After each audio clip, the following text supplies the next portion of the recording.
Hello, conscious seekers of Reality Sandwich. Kyle here with the Sandwich team back with another amazing Share Your Experience interview. I'm joined today by Nick. Thanks for coming on. Yeah, thanks for having me. Yeah, so Nick, thanks for joining us here today. We chatted briefly, but I know you wanted to come on and share with us about your San Pedro experience. But just curious, before we dive into that, what is your experience with plant and psychedelic medicines? Were you raised on a hippie commune? Were your parents involved? Teaching you about plant medicines? What was your background into wanting to explore some of these things? Yeah. I was it's a funny question. I was not raised on a hippie commune. I was raised in New Jersey. I went to Catholic school for 12 years, only 12 years. That's my standard Catholic school joke. Um and yeah, there was no talk about plants or anything of that nature regarding this context. And it was probably in my early 20s where I experimented with psychedelics, LSD, mushrooms at a dead show. It's the wrong place to do it, but it was still fun, and some mescaline. But then it was about 20 years between that experience and reintroduction of psychedelics, and it sort of came out of left field. Hold on, I have a guest who's joining. Um, it came out of left field. A buddy of mine called me up and said, "Are you going to go to this event with me on Saturday?" And I said, I don't know what you're talking about." And he said, if you agreed that if my wife couldn't come, then you would come." So I still don't know what you're talking about. And it was a San Pedro event, and he explained it to me. And you eat a cactus, and this is what I recall at the time: you eat a cactus and it's psychedelics, and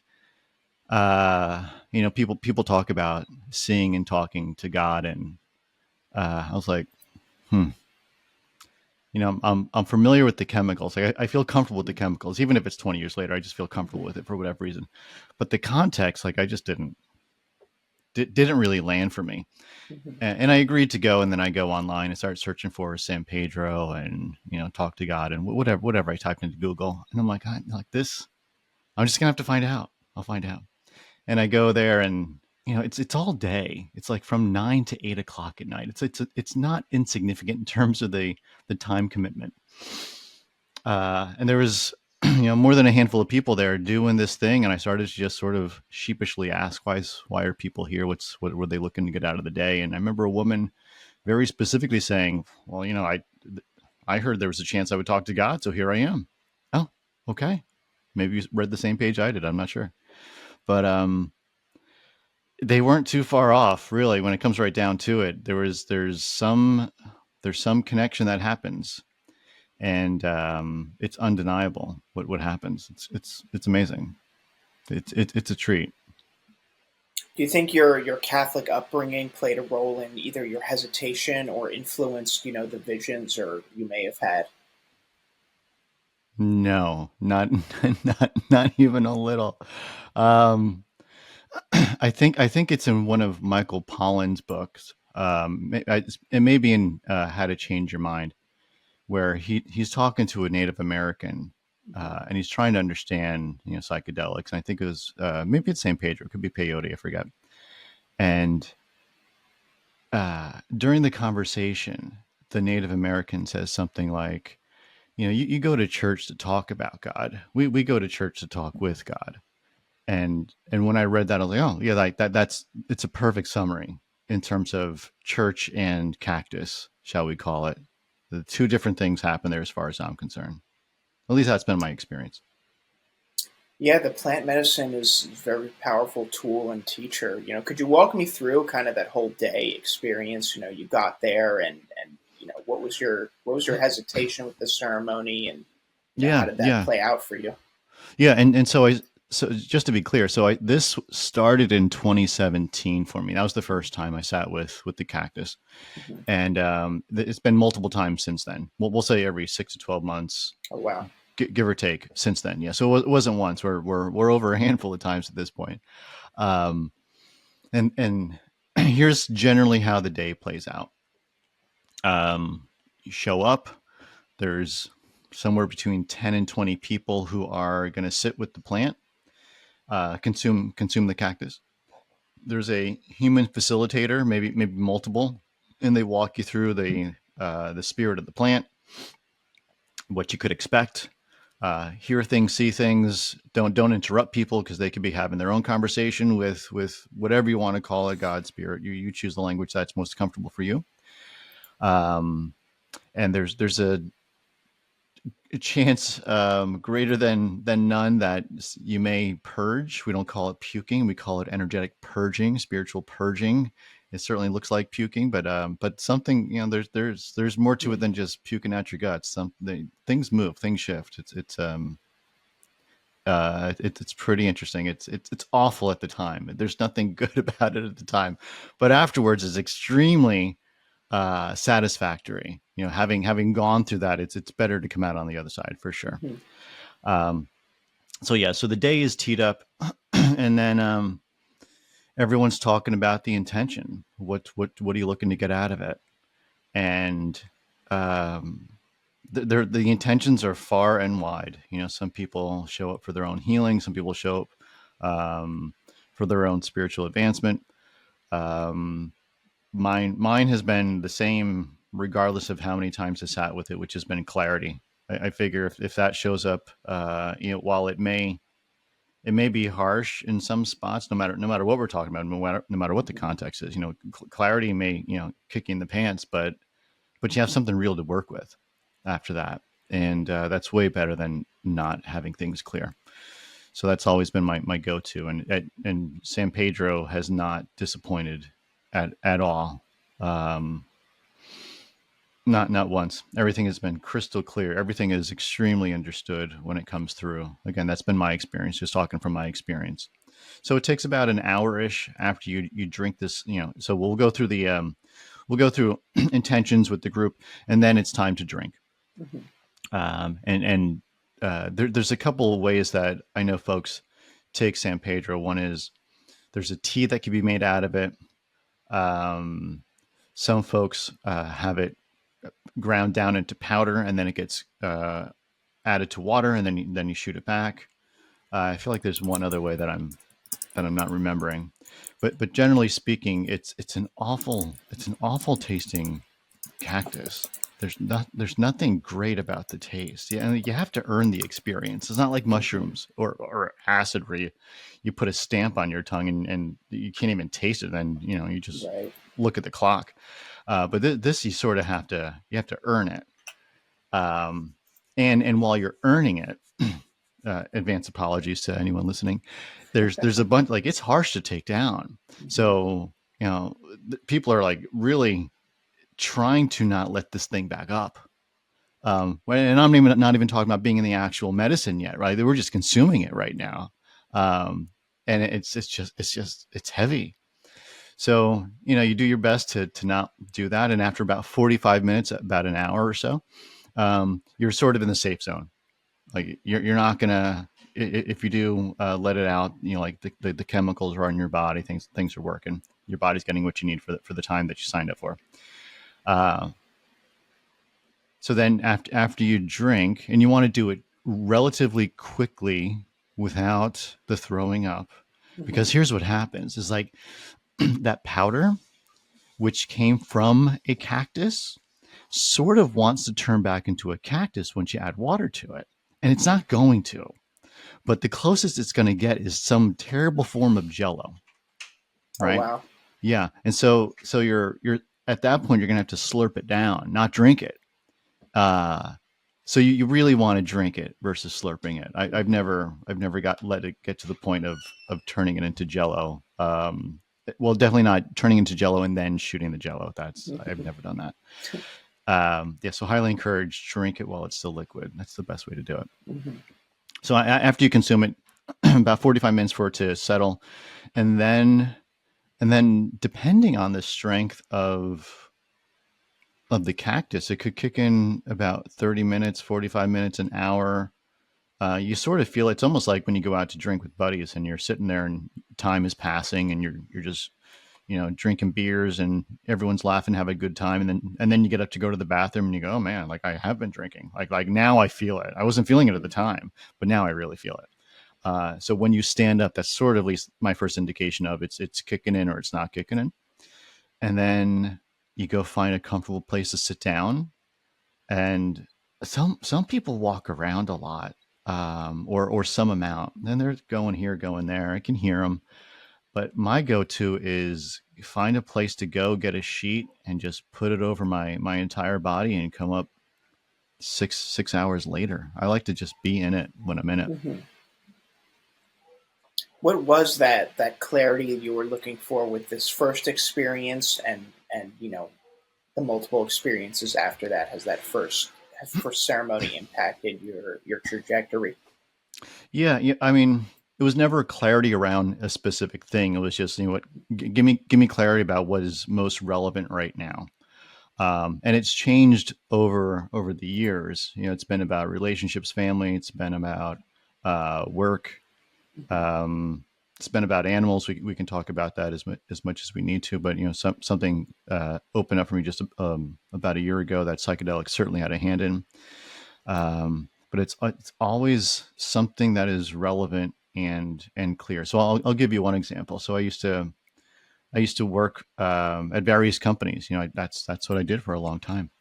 And and then in 2019, I stepped out on my own to start my own SEO agency. And I didn't have any contracts. I had zero contracts. I didn't have a business plan. This is not a Harvard Business Review right now. Like, no one's going to say good idea. Everyone should go do that. Hmm. Like, it's a bad. It's fundamentally a bad idea on paper. So tell me again how much money you had at the bank and how many clients you had lined up. Not enough and zero. Right? Like, it just wasn't. It wasn't teed up for success. Also, 4.5 years later, it's all working. Hmm. Um, and so at the time, my idea was I'm going to make it work, and that's really as far as my brain went. If my wife Julietta said, so let's open up a spreadsheet and put months up at the top and put revenue by month, and like tell me exactly how that's going to work. Like give me a Hmm. sense. Like I would have sort of crumbled. But she took my word for it. Okay, if you're going to make it work, you better make it work. Okay, Hmm.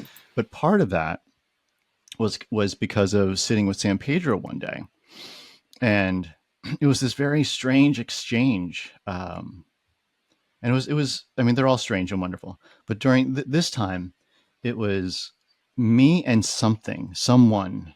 There's a guide there. There's a spiritual guide there, not a human, but there is Hmm. someone with you as you're doing this, and uh, I recognize that we're building something, and they would pick up something and put it down, and ask, "What are we building?" And then I would pick it up. This is all happening in my head. You're seeing this happen, and then I would pick it up and ask, "What are we building?" And that went back and forth a couple times until I realized, oh, I'm building something. You're not building something. I'm building something, and you're going to support me. Now I get it. Okay, I'm with you now. Thanks. And so when it came down to building something for myself, call it whatever you want, but I had the confidence to just say this whatever it's going to look like, it's going to work out. I don't know if it's going to be this thing that I'm starting with, but something is going to work out. It'll work Hmm. out without a doubt, and it has.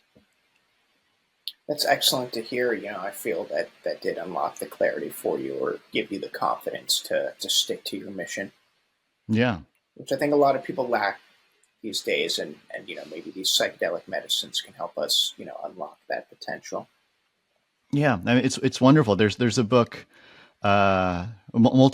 multiple books. Carlos Castaneda, I believe, is the author. And Don Juan is the story. Um, not the romantic Don Juan. That's totally totally different. This is a story of a white guy who goes to Mexico and starts to experiment with the help of an elder there Hmm. around psychedelics, among other things. And there's a spot in the book where the white guy is talking to Don Juan, and he's like, "Well, why? Like, why do you do this? Why does anyone do this?" And the response was, because it helps you live the right way. And once I read Hmm. that, I'm getting the highlighter out. I'm like, because it's an old book. It's brown. I'm trying to just make sure my notes stick out. Um, but that resonated with me in terms of living the right way. So you asked, like, what shows up in terms of clarity, whatever it is, be it relationship with wife, self, business. It helps you stay down the path, get you on the path, and navigate that path. That's been my experience anyway. Beautifully put. You had your feline friend jump up there and join us for a second, and we've talked offline about this, but I'm curious how, you've mentioned your work and deeper understanding with animals after your San Pedro journey. Could you explain a little about Yeah, that to me? yeah, I'd love to. And one of the one of the times out with San Pedro, they started to write, like sort of in the air, like you're closing your eyes the entire time, so everything is happening in your head. It's on this Hmm. sort of a screen, and they started to write. They being the guides, they started to write letters, and I couldn't quite make it out until it was all done. But they literally wrote right in front of me animal awareness. And I've never had that happen before. That was crazy. Something so clear. Talk about Hmm. clarity. Like there was no interpretation, or like it was in mostly black and white right in front of my head. It was amazing. But the animal awareness they were talking about is what showed up about a year ago for me. And I'll say this. I'll preface it with, while I believe the psychedelics 100% contributed to it, Hmm. the meditation practice that I have has contributed to it even more. And here's how I think about it: I could have done it without the psychedelics. I could not have done this without the meditation. Right? The Hmm. psychedelics will open up something, but the meditation stabilizes that energy in that place where you can repeatedly go visit. So you can visit the places that you go to with the medicine with by doing the meditation. It's all as far as I'm concerned, it's all the same thing. It's just variations of it and how it shows up, right? So about a year ago, give or take, my wife and I go to this psychic fair in Carlsbad, and we walk around. I see this young lady, and I go, "Hey, Joel, what do you think? What do you think of her over there?" And she goes, "That sounds great. Why don't you go first?" Oh, okay. So I sit down for my 15 minutes, and within the first 30 or 60 seconds, she starts by drawing this heart. Adelita is her name. She draws a heart and she says, "This is either a former romantic relationship or it's an animal." And I know immediately it's Henry. It's my cat Henry, who was 22 when he passed. And the last 2 years of his life, we were going back and forth to the vet, getting him hydrated, getting blood tests, like all the things to treat the symptoms of old age in a cat. Hmm. And she says, "You did too much." And now I get the validation. This is totally Henry. Like she didn't know what I just told you, Hmm. but she says, "You did too much." Yeah, that's one way to summarize the last 2 years for sure. And as I'm not fully understanding and coming to terms with them, I'm having a conversation with my cat through this woman who's a medium. She says, "They're now showing me Dr. Doolittle. They're showing me that you can talk to animals and it's going to be easy for you." And I imagine a lot of people would have a different reaction than I had, but I thought, that is some truthful shit right there. Like I couldn't explain to you why, but like that is one of the most truthful statements I've ever heard.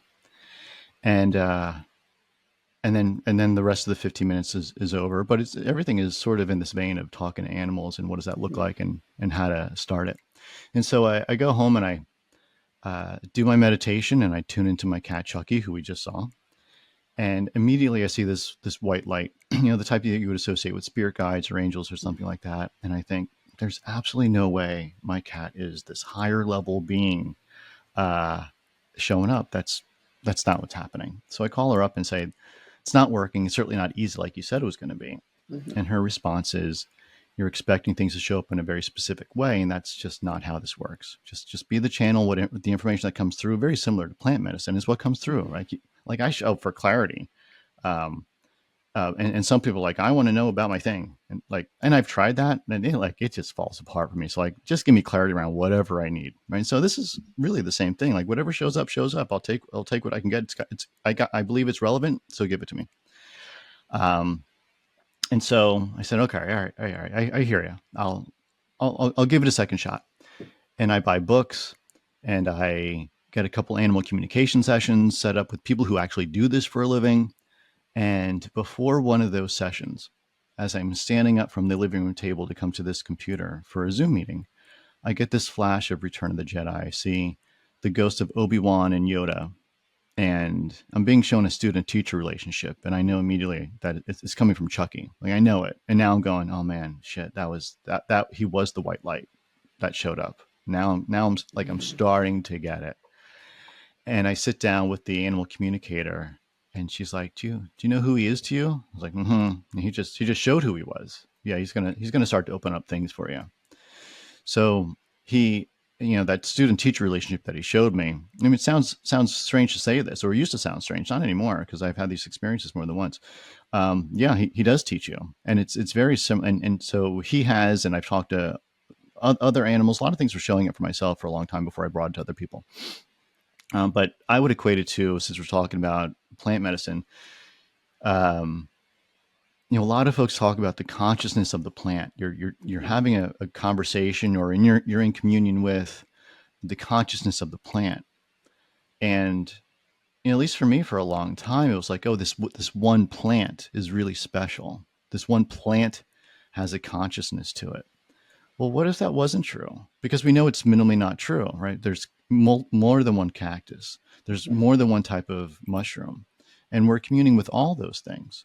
So why should it stop at cactus and mushroom? Why can't it be the tree over there that I'm looking at? Why can't that tree have a conscience to it? Why are we setting the limits to Right. that? Right? Like, it's sort of arbitrary. And why is it only those things with a life force? How come it's not animals? Well, it is. And so my cat was the first thing that showed up, and then I talked to a dolphin in Mexico, and then coyotes showed up one night, and then it was around the first of the year where I started to do this for other people, and I didn't know if I could, but I could. I mean, when it came down to it, when she said you can do it and it's going to be easy for you, I mean, once I got out of my own way, and I was really good at putting things my own way, but once I got out of my own way and started to just be open to it, to the information that would come through, it was easy. She was right. And those were, that was a sober experience when you first met this medium. There has been no plant medicine interaction while you're communicating or doing these sessions with Oh anybody. yeah, no. Completely different. Completely different. But it's like, and and and it's a very experiential thing, right? Like, I can talk to you about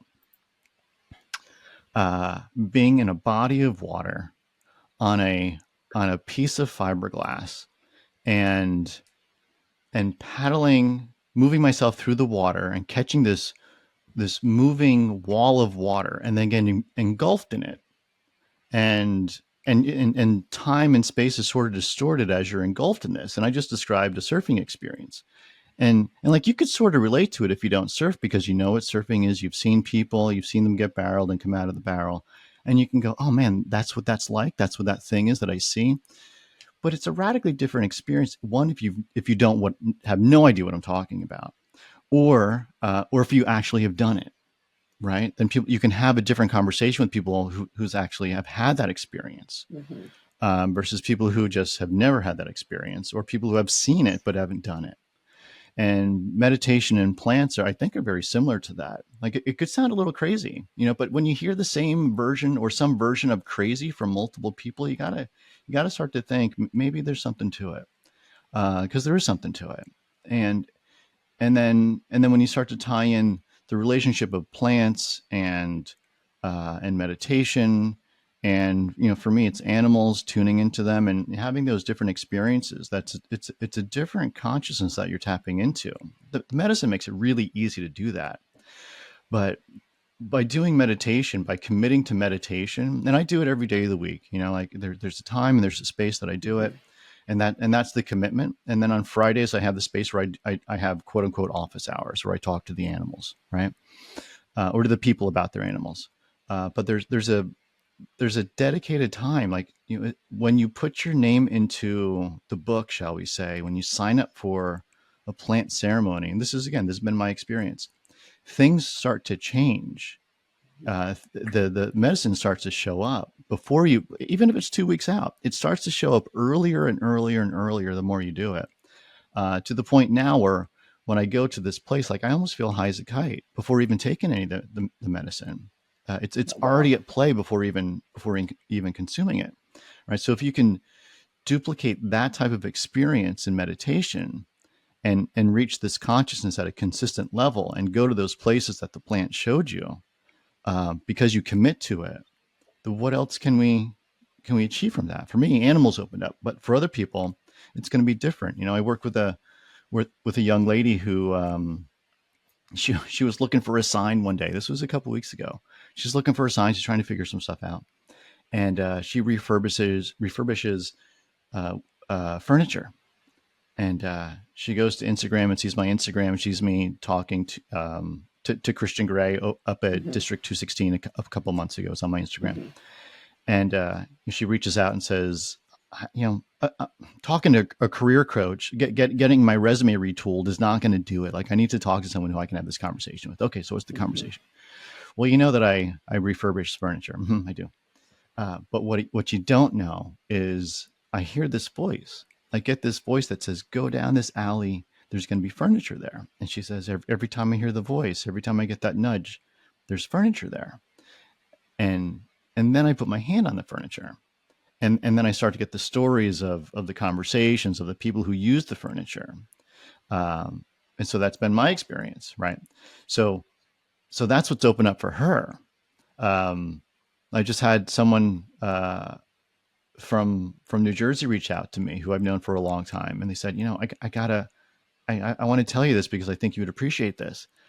I laid down on the couch the other day, and I'm finding myself in this box with this cloud, and I'm now moving through space and time. I know I'm moving at a rapid rate, and I find myself in space, and I'm Hmm. looking around, and I'm just in outer space, and then I'm in this box again with this cloud, and I'm moving in a different direction, but at a very fast rate.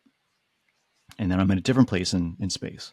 But there's this mirror, and I go over to the mirror, which is in space, and he says, and I see my father there. And so he's getting a visitation from his father, and he's like, I want to do this. I want to have this experience again.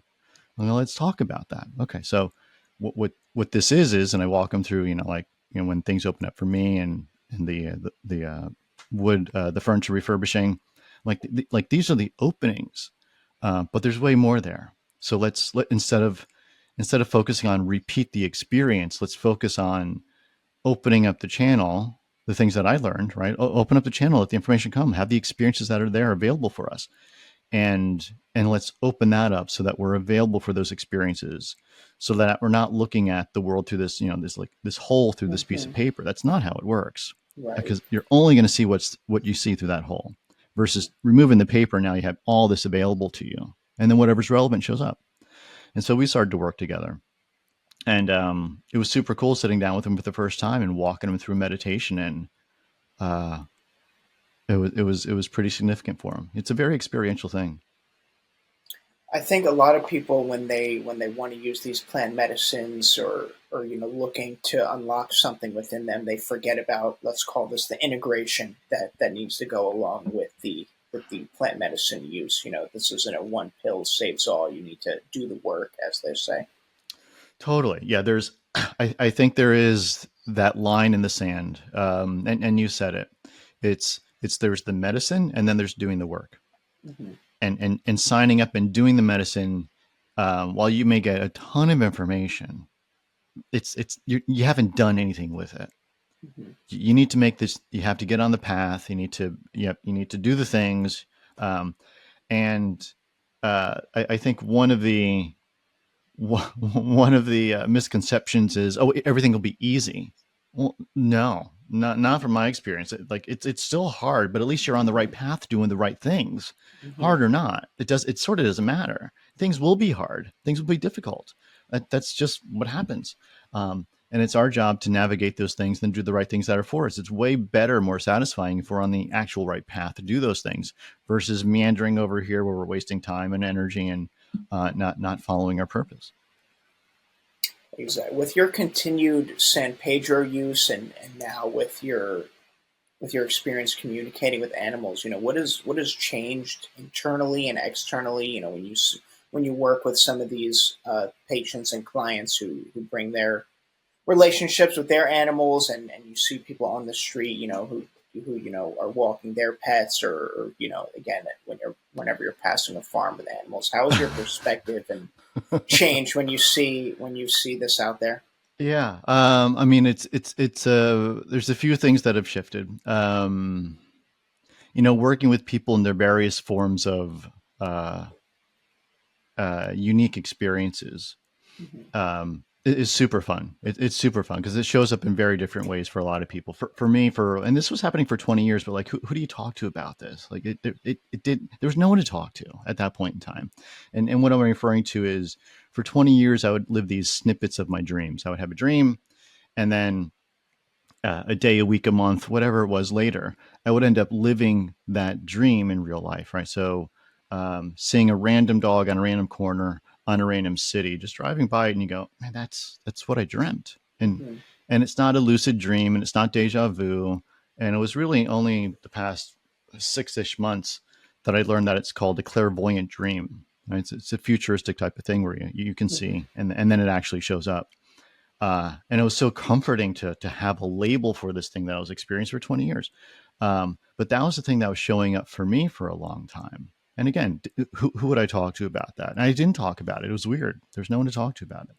So to hear everyone else's versions of that odd thing, talking to furniture being shot out into space, or I have a body worker friend who uh, sees colors, blues and greens, and their hands go to the places, and he said, my hands have never been wrong. Like, I just know where to go. Um, and he doesn't attribute it to his training. He attributes it to seeing these colors and knowing where to go. So it shows up that way for this individual. So the appreciation for the odd experiences, the things that we can't explain, and what that really means, regardless of the experience, what it means is there's a bigger thing at play. And so, do we want to step into it, yes or no? And that really is the choice, and to develop it. And so that's fun working with folks who want to do that. And the other thing is, uh, just animals out in the wild, and anything out in the wild that has what you can consider a life force. I mean, anything that has, and it's not just us. It's just such an ego, human centric point of Hmm. view, and like we are the most important things on the most important and the highest level. Like, really, have you looked around? If you look, we're the smartest thing on the planet. You should be terribly afraid if that's your perspective. We're like, because we're Hmm. not. We will destroy each other and then call Hmm. ourselves the winner as the world is on fire, right? But animals don't do that. Trees don't do that. Arguably, they're way more intelligent than we are, right? From that perspective. So to have a different appreciation for the trees, for the animals, for all the other things out there that, as well as people that have a consciousness that that I think a lot of people know about. Like, they're willing to believe that, they're willing to subscribe to it, but fewer people have had the actual experience of communing with those consciousness. Do you think psychedelics will help us live more in symbiosis, let's call it, with animals and nature versus the conquering, perspective of humans? Yeah, I certainly hope so. I mean, that seems like that's certainly a possibility, and it seems like that's what a lot of people go through. They have this um, uh, uh, just this break from quote unquote reality. The construct of reality is broken after you have an experience Hmm. with plant medicine, and the world is just simply not the same. It's just not the same. You see it differently, and that gives us a chance to do things differently. And it's our actions, it's that integration piece where we can function differently, we can operate differently. Um, there's purpose tied to it versus make a lot of money, right? Like, there's nothing wrong with making a lot of money, but making a lot of money with a purpose behind it is way better. Um, and making sure that we're working towards something that is not egocentric, but is more all inclusive. What kind of education or relationships have you had to manage with people and their animals? I feel people project a lot of their own insecurities or issues onto the pets that they acquire. I feel like people get a dog a lot because they're lonely and feel like they need a companion, or project this companion relationship onto a pet that may not want or need that. Yeah, so it's funny how animals show up. Like when little Chuckadoo, who was here, Hmm. when I got him, um, my wife was trying to get another cat, and the I think it was the Humane Society up in Marin said, no, no, no, like if you said this is for someone else, and so they need to be here. Hmm. We want to make sure that they jive with the animal. And she calls me up and she's like, "You got to come with me. I was trying to get a cat for you for as a surprise." I'm like, "Great!" Like I want to choose that little critter, because I want to feel good about that. And so I wasn't disappointed with the decision that they made. She was, but we go, and we end up coming home with two cats. The one that she fell in like with, and one that I fell in like with at the time. And the one that Chucky, who showed up, it was pretty crazy. So I'm just walking just by a cage, and this little paw starts to stick out. Right, I just grab his little paw and I shake it, and I get him out of the cage, and like that was it. Like there was no looking at any other animal. He was the first and last one that I saw there that day. So it's just like meant to be type of thing. Like they show up for very specific reasons. For folks like you're talking about, like they project some things for sure. And I think it's, if people would look at it from the opposite perspective of, instead of me projecting my shit onto you, it's like, what are you showing me about myself? Hmm. And that shows up frequently in one of two ways. It's mirroring and modeling behavior that the animal shows up with. So you may have heard, and this is part of the people projecting, right? You may have heard someone say, "Oh man, my dog is just so lazy. He sits on the couch all day with me as I play video games." Right? Like, oh, Hmm. your dog is the lazy one here, but you're the one playing the video games all day. Okay, right? Like, that's totally projecting, right? Hmm. Um, but there's a mirroring behavior. Like, this is what you're doing. I'm just showing you what you're doing, right? This is the behavior that has to change. And for me, I will sit in front of the computer. My relationship with the computer and work may not be the best, because I'll sit here late at night and I'll do the things. Hmm. Um, and Chucky, between 7 o'clock and 8 at night, every night he will either be upstairs calling for me as a very specific cry, or he'll be downstairs waiting for me to play. And I'll hear my wife say, "What are you doing?" Like, he's down here waiting for you. You should come down here. Okay, you're right. And so he's giving me that modeling behavior of like, break away from your shit, dude. Like, come and do the right thing, and take care of yourself, and let's go play. And so that's a very simple way of looking at animals and their behavior and what they're trying to teach us.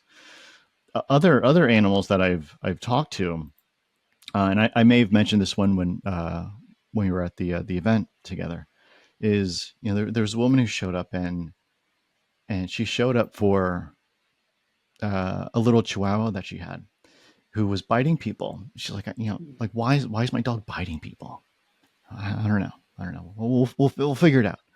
Um, and when I tuned into this little chihuahua, I got, ask her about her job, and I asked, well, why am I asking her about her job? Because that's what has to change. Oh, Hmm. okay. And so she got on the line. She said, "So why is he biting people?" I said, "I don't know, but he wanted to ask about. He's told me to ask you about your job." And so, the next 15-20 minutes is talking about her job and what's going on there. And it turns out she didn't quite like her job. She was a little bit angry about her job. And so that translated into her dog biting people, the dog expressing anger.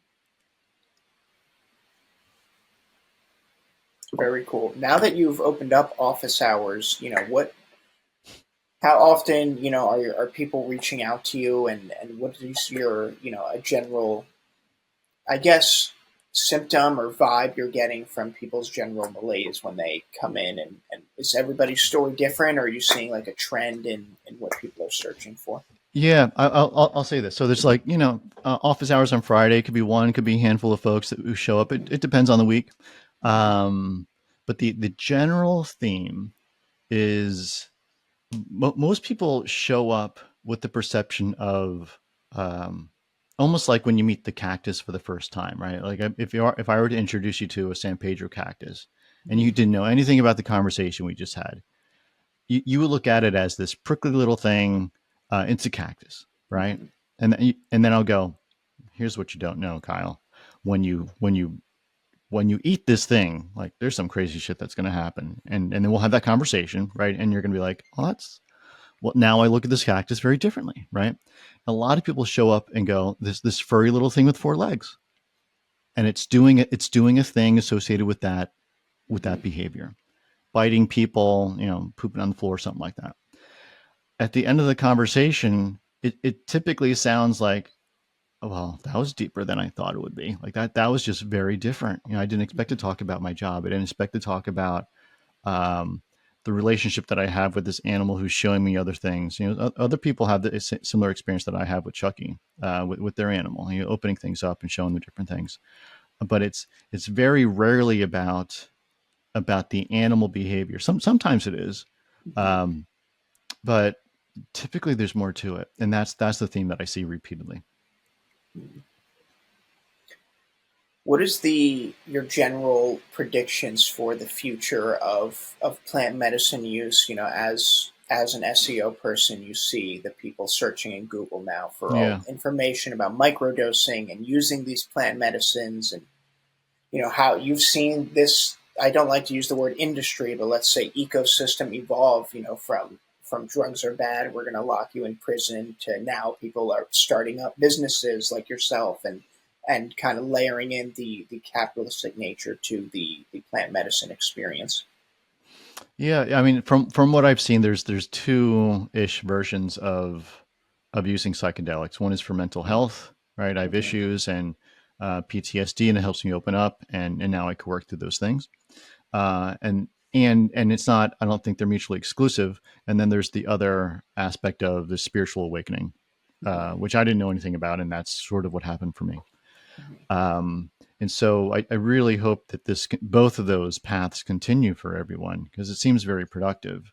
And having someone to help you down those paths seems to be even more productive I mean, it seems to be productive for everyone, but for some people even more so. So if you're feeling like that is something you want, like there's you spend some time, get references from people who've done this before. That seems to be very important. There's a lot of folks out there, just like any other business, um, has a checkered reputation, and you may not get what you want out of it. You may come out of it not better than how you found yourself going in. Mm-hmm. And while you may have a time that is, you I've thrown up multiple times. Um, but I want to say I've always come out better. Even if the day Mm-hmm. was rough, I've come out better because of it. Mm-hmm. But there's some places where the day may be rough and you're not going to come out of it better because of the facilitators, because of the set and setting. So to work with the right people is terribly important. So ask folks who have done this type of thing before, see who they recommend and why they recommend those experiences. And if they've gone back multiple times, that's a good indication that it's a good time, I think. Um, ideally, it gets uh, it's legal and we can do what we need to do with it, or it's decriminalized, or something. I mean, decriminalized means we're not going to jail for it anymore. Mm-hmm. Legal means we can do with something with it from a business perspective. Um, but some version of more accessible and better is my vote. I don't know how it gets there, but people should have access to this in some way if they want it. People sharing their stories like yourself. You're on this show, you've spoken at large gatherings and panels for other psychedelic minded events. How important is the storytelling and sharing these to help break the stigma, and what kind of feedback or backlash have you been gotten from sharing your experience? There still is a lot of work to be done to educate the general public. Yeah. There seems to be still some amount of drugs, right? Mm-hmm. It's drugs. Well, it's not Mm-hmm. crack, it's not coke, it's not heroin. It's not. I mean, you could substitute it for if you microdose every day of the week, um, and you were drinking. Um, your personality could be making one a drug over the other for sure. Mm-hmm. Yes, because you're treating it the same way, right? But I'm not Mm-hmm. drinking anymore. Okay, great. Hmm. So you're not killing yourself with alcohol anymore, but you're Hmm. not necessarily getting the benefit of this Right. thing we're talking about. So the right context there. Um, so just like any other substance, but in that same breath, you could say, well, food is a drug, right? Like there's a bunch of things that could fit into that definition of drug at that point. Hmm. Just because it's a chemical doesn't make it a drug, from my perspective, in this conversation. Hmm. Um, but I would say, yeah, there's a little bit of that drug kickback, pushback, Hmm. perception. I haven't experienced a lot of it. I've experienced more of like, oh, like shit's gonna change, and I don't know if I want to. Like Hmm. that's more of what I've observed. Like things I can see how things change, and I'm like, I sort of like things how they are. Okay, well then maybe this isn't for you, this, Hmm. because this is gonna, like, once you know, it's really hard to go back into the box. Like it sort of doesn't work that way. And if I think if you do, you're gonna struggle with that. It's like there's only Hmm. one step forward after you come out of that box, and it's not going back in the box. Um, so that aspect of it, people should be willing to move forward in some way or another. Um, but I think it's lovely that people are saying, whatever they're saying about their experiences, and normalizing Hmm. these very difficult to articulate experiences, because what you experience and how you articulate it, like, it never maps up. It's never, and you can never capture the fun, the learnings. Like, how do you capture in words going on a roller coaster? Like, what, you go up and down, you get hit into the rails, you want to throw up, like, you and you do it again. Absolutely, right? Like, that sounds awful. Like, why would you do that? Well, you should come on the roller coaster with me, and Hmm. then you have a chance to experience it, because it really is, like I said, it's an experiential thing, and until you actually have some amount of that experience, you can't even imagine what it could be like, what it could actually do for you. So yeah, so it's That was super. very well articulated. I appreciate that.